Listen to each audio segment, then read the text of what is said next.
Bonjour, bienvenue au 10 minutes juridiques, votre bimensuel vidéo avec le cabinet d'avocats Landau Associés par VK. Comme tous les 15 jours, des brèves et un grand dossier. Ce grand dossier, dans quelques minutes, sera l'évolution de la responsabilité des décideurs locaux. Mais tout de suite, 15 brèves pour 15 jours. 1.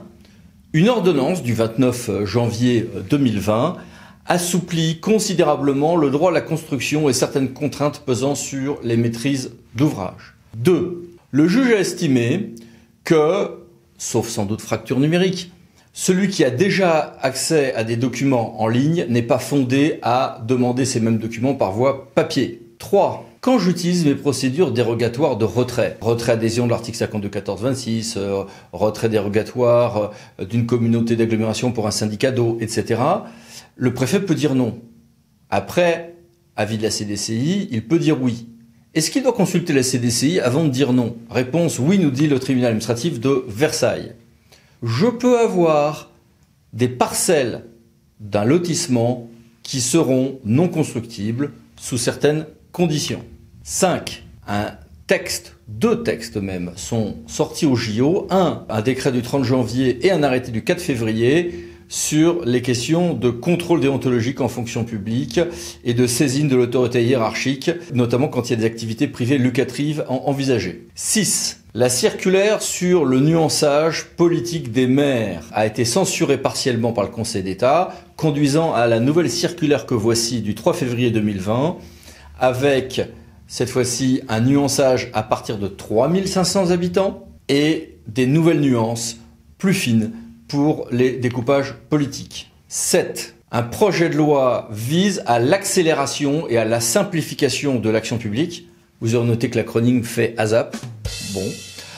Et qu'il prévoit un grand nombre de déconcentrations d'actes, d'assouplissement en matière de démarches, présentation de pièces justificatives dans un certain nombre de cas, assouplissement pour la création de sites internet mutualisés pour des ventes en ligne de médicaments, etc., etc. 8. Est-ce qu'un département peut récupérer sur succession des prestations sociales indûment versées? La réponse est oui, sous certaines conditions. Conseil d'État 5 février 2020. Le ministre de Normandie a lancé une nouvelle feuille de route pour construire une ville plus durable avec un certain nombre d'éléments importants sur des quartiers énergie positive, les bâtiments bas carbone, toute une série de mesures sans cité dite fertile. Voici quelques détails. 10.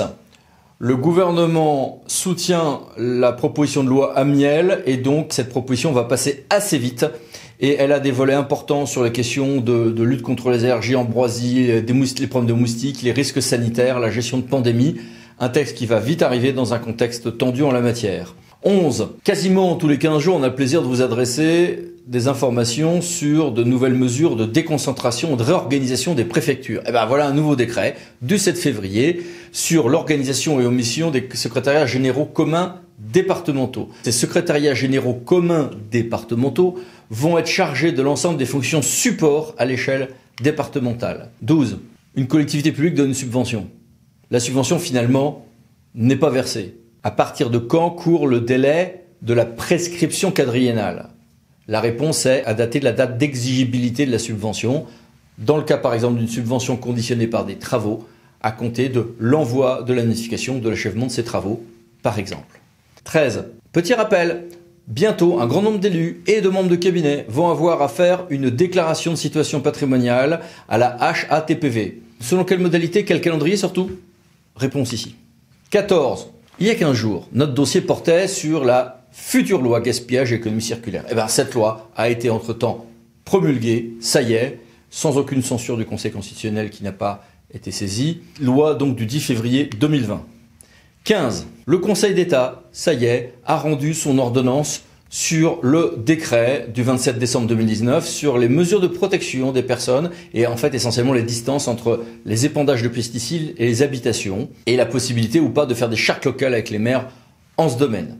Voici le sens de la décision du Conseil d'État.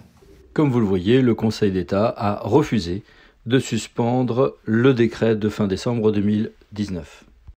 Passons maintenant à notre grand dossier, l'évolution de la responsabilité des décideurs locaux.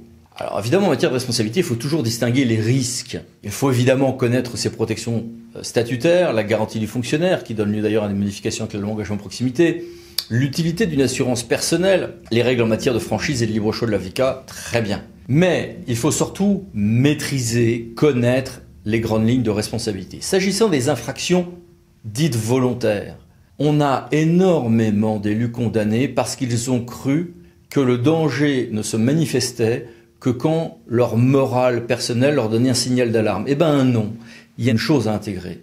C'est que le conflit d'intérêts, par exemple, mais aussi d'autres infractions comme le recel d'abus de biens sociaux, peuvent apparaître et toucher des gens honnêtes qui ne s'attendent pas à voir leur responsabilité pénale mise en cause. Donc là, il y a un travail de formation, d'organisation à prévoir et aussi d'évitement des cas de conflit d'intérêts qui nécessitent une organisation au cas par cas. Et puis en matière d'infraction involontaire, il y a toute une grille, celle de la loi Fauchon de 2000, qui identifie les cas où une action peut être à risque ou pas à risque pour les décideurs locaux, et très souvent face à une situation de danger protéiforme sur le terrain, danger de pollution, danger d'homicide de blessure involontaire, problème de sécurité et de salubrité au travail, etc., on réalise quand on prend cette grille de la loi Fauchon qu'il y a des actes qui ne sont pas vraiment dangereux, qu'il y a des inactions qui sont dangereuses, et que l'on peut faire une gradation entre ce qui est dangereux et pas au quotidien. Il faut bien connaître cette grille et l'appliquer au cas par cas dans tout le fourmillement des actes de la vie locale quotidienne. On voit souvent des décideurs locaux, des élus locaux condamnés pour des agissements de leurs collaborateurs au motif qu'ils n'ont pas organisé, eux, du haut de leur position hiérarchique collective plus importante, une répartition des responsabilités et une prévention des risques.